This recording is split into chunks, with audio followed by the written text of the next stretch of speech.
श्रीमद् भागवत कथा में एक सुंदर चरित्र है वामन भगवान का।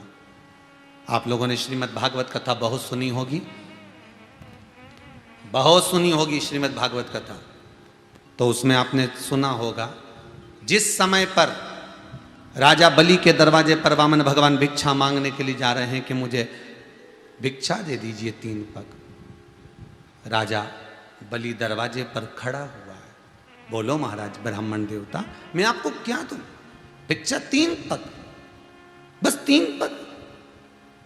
3 पग में तुम सो नहीं सकते, 3 पग में तुम बैठ नहीं सकते, 3 पग में तुम भोजन नहीं कर सकते, 3 पग भूमि में तुम गाय नहीं बांध सकते, 3 पग भूमि का तुम करोगे क्या? तो वामन भगवान कहते हैं मुझे कुछ मतलब नहीं, तुम तो मुझे 3 पग भूमि बस दे दो।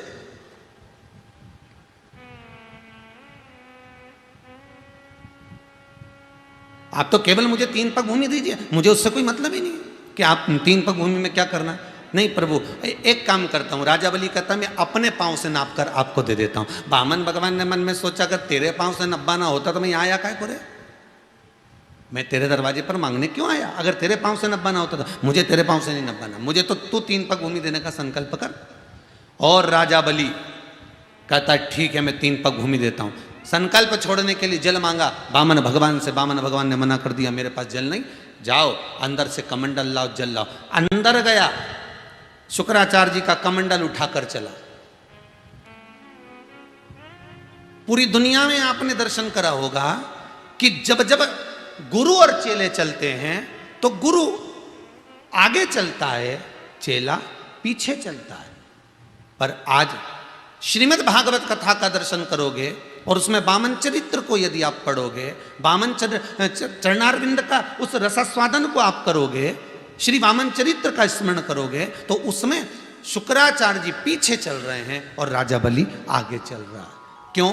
क्योंकि दान करते समय, पुण्य करते समय, सत्कर्म करते समय और अपने शिष्य को आगे बढ़ाते समय गुरु चेले को आगे रखता है। इसलिए शुक्राचार्य जी पीछे, राजा बलि आगे। शुक्राचार्य जी कहाँ हैं? पीछे, राजा बलि आगे। जब दरवाजे पर पहुंचे और शुक्राचार्य जी ने देख लिया कि तो भगवान विष्णु है तो शुक्राचार्य जी अब आगे आ गए। 1 पग भूमि मत देना इसको, ये ब्राह्मण का बालक नहीं है, ये त्रिकालदर्शी भगवान विष्णु है। बस ढाल का काम एक ही है, गुरु का काम एक ही है। जिस समय पर जब तक चेला, जब तक शिष्य रणभूमि में लड़ रहा है, जब तक शिष्य संसार सागर में जूझ रहा है, अग्रण्य है, पर उस शिष्य को याद रखना चाहिए युद्ध की भूमि में चतुरता की बहुत जरूरत होती है। संसार में गुरु की महत्वता की बहुत जरूरत होती है। आप संसार में जूझ रहे हो, लड़ रहे हो, इस संसार सागर में बड़ा कष्ट भोग रहे हो, बड़ी तकलीफें भोग रहे हो, तो तुम्हें ये याद होना चाहिए कि तुम्हारी पीठ के पीछे, तुम्हारी पीठ पर अगर कोई ढाल बनकर किसी का हाथ रखा है तो वो कोई सद्गुरु होगा। इसलिए कहते हैं गुरु का होना जरूरी, क्योंकि गुरु उस कवच को बनाकर चलता है, गुरु उस ढाल के रूप में चलता है कि सामने चेले के आना पड़ेगा, जब इसको दुख आएगा आना पड़ेगा।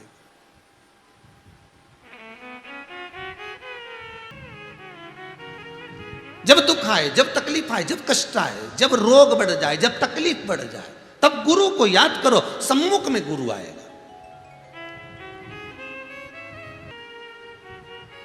रामकृष्ण परमहंस जी एक बार वृंदावन में आ गए, मथुरा के रेलवे स्टेशन पे उतर रहे तो रामकृष्ण परमहंस जी मथुरा के रेलवे स्टेशन पे उतरे तो उल्टे उतरे, पांव के बल नहीं उतरे थे, सिर के बल उतरे। तो स्वामी विवेकानंद जी ने पूछ लिया, गुरु जी स्टेशन है, आप पांव के बल उतरो गिर जाओगे, सिर के बल क्यों उतर रहे हो उस मथुरा के रेलवे स्टेशन पर?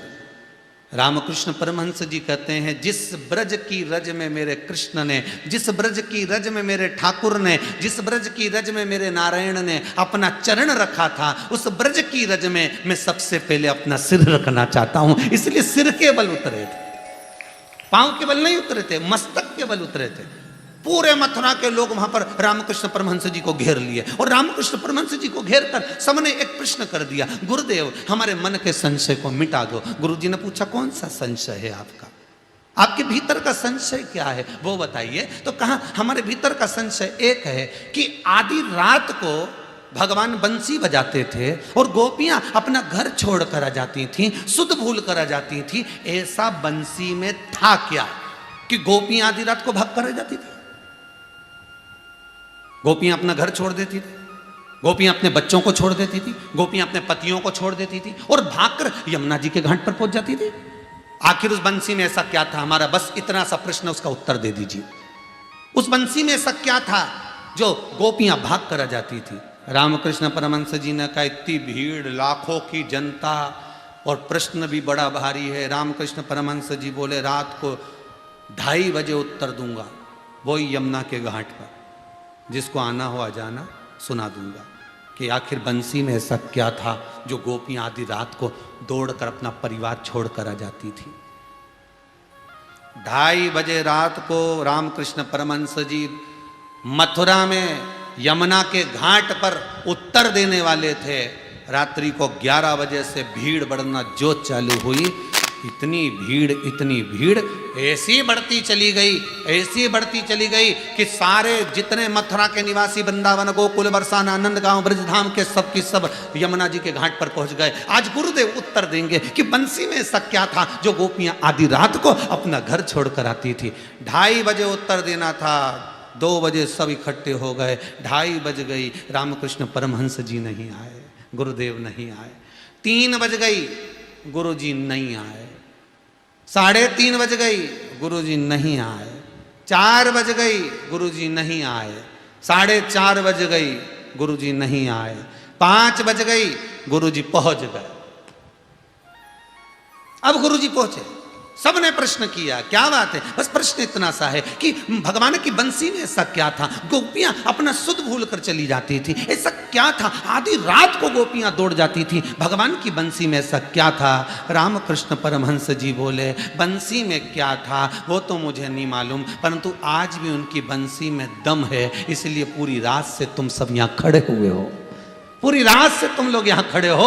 आज भी उनकी बंसी में दम तो है, इसलिए रात भर से इंतजार कर रहे हो कि उनकी बंसी में क्या था। पर मुझे लगता है उनकी बंसी में केवल प्रेम का एक स्वर था, क्योंकि प्रेम ही जोड़ता है, प्रेम ही एकाग्रित करता है, प्रेम ही वात्सल्यता लाता है, प्रेम ही करुणा लाता है, प्रेम ही नैनों में नीर लाता है, प्रेम ही आनंद और उमंग लाता है, प्रेम ही जगत को जीना सिखा जाता है। उनकी बंसी में प्रेम जरूर